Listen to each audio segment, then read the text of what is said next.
kjo pjesa e nxjerrjes të palarave të kësaj qeverisje ka qenë misioni i përditshëm, besoni vazhdon, është misioni i përditshëm i opozitës. Pjesa e debateve të brendshme pastaj këto janë cicmice që sigurisht në një familje politike ndodhin, sigurisht shumë e kuptueshme zonja Spiropali që brenda 5 muajsh nga numri 2 i shtetit u degradua në numrin 4, pra u vu ministre jashtme. Jo i shtetit. I shtetit. I qeverisë. Jo i shtetit, ishte kryetari kuvendit. Ishte numri 2, mbas presidentit je numri 2 i shtetit.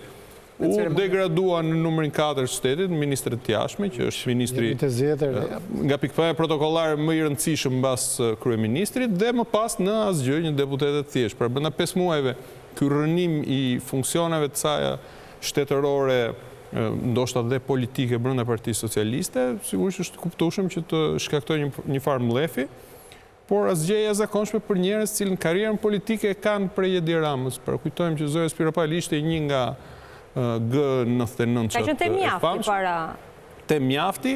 Nuk ka qenë asnjëherë te G99. Ka qenë te mjafti. Te mjafti. Nuk pranoi në atë kohë, ishte te fresh, ishte kundër Erion Velia, doli një farë